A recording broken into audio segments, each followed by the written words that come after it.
ना आमदारांचं लक्ष आहे आमच्या मतदारसंघाकडे व्यवस्थित।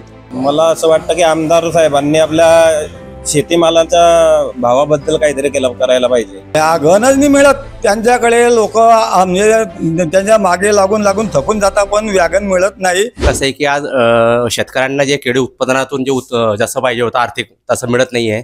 पीक विम्याच्या योजना आहे, त्याच्यानंतर नैसर्गिक आपत्तीचं प्रमाण या क्षेत्रात जास्त आहे।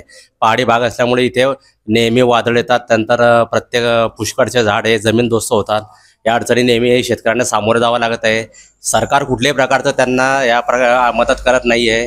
केळी पीक विम्याचे ज्या अडचणी आहेत त्या केळी पीक विम्याची जी रक्कम आहे त्याच्यासाठी शेतकऱ्यांना भटकंती करावी लागत आहे। विकास कामं झालेले आहेत आमच्या रावेर यावल मतदारसंघामध्ये। भुसावल ते न्हावी डांबरी रस्ता काँक्रिटीकरण करणे, न्हावी हिंगोणा रस्ता काँक्रिटीकरण करणे, गावांतर्गत काही काँक्रिटीकरण फ्लेवर ब्लॉक बसवणे, तसेच न्हावी मोहमांडी रस्ता त्याचे काम चालू आहे, ते पण काही दिवसांना डांबरीकरण होणारच आहे।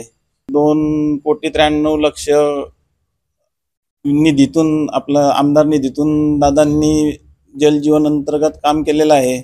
गावामध्ये काम चालू आहे, पाईपलाईनीचे त्याचे काही समस्या चालू आहे सोडवण्या। बरेचसे काम या ठिकाणी आमदार साहेबांनी केलेले आहे। व्यवस्थित शिक्षण आहे, शिक्षण चालू आहे व्यवस्थित, त्यांच्या संस्था पण चांगल्या चालू आहेत। विद्यार्थ्यांचा खूप फायदा होतो त्यांच्या संस्थेमुळे। ना आमदारांचं लक्ष आहे आमच्या मतदारसंघाकडे व्यवस्थित।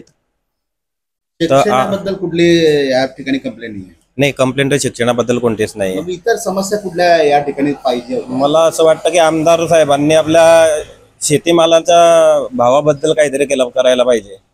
जे भावांमुळे व्यापारी जरा त्रास देत आहे, भरपूर कमी भावामध्ये माल घेतला जातो आहे, त्याच्या तर काहीतरी आमदार साहेबांनी केलं पाहिजे अशी मागणी आहे शेतकऱ्यांची। केळीच्या त्या बोर्डा भावात आणि इकडच्या खाजगी व्यापाऱ्यांच्या भावामध्ये खूप मोठी तफावत आहे आणि शेतकऱ्याला खूप मोठे लॉसेस येत आहे। बरं, ते केळी असं पीक आहे की बऱ्हाणपूरला नेऊन विकणं बी जरा जिकरीचं होऊन जातं, व्यापारीनं नेलं त्या भावामध्ये गेलं तरच परवडतं।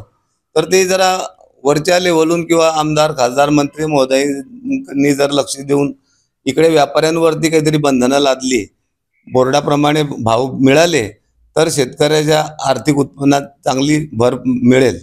आमदार साहेबांनी आपला हे केळी जे काटली जाते याच्यामध्ये जो तफावत आहे त्याच्याकडे लक्ष द्यायला पाहिजे थोडं।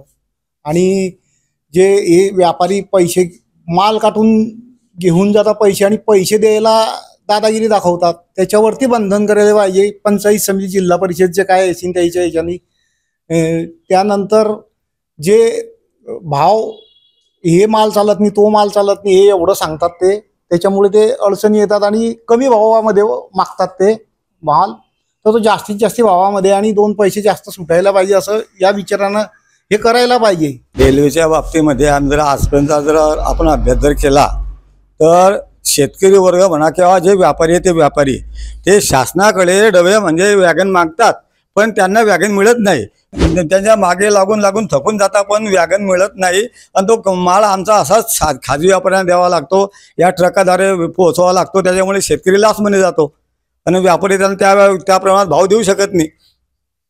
त्यामुळे व्यागनचं काहीतरी एक विशिष्ट काही ठरवलं, शासनाने ठरवायला पाहिजे की या रावेर भागातून किंवा बऱ्हाणपूर ठिकाणून किंवा आपल्या भुसावळ ठिकाणून इतक्या व्यागन परमनंट ह्या त्या काही काळापुरत्या तरी पाहिजे असं काहीतरी नियम, म्हणजे त्यांना अर्ज करायचं कामच नाही पडलं पाहिजे शेतकऱ्याला की आम्हाला व्यागन द्या। माझ्या मते शिरीषदादांनी या वेळेला फार चांगल्या प्रकारचे कामं केलेले आहे, रस्त्यांचे कामं केले, पाणीपुरवठ्याचे कामं केले आमच्या भागासाठी।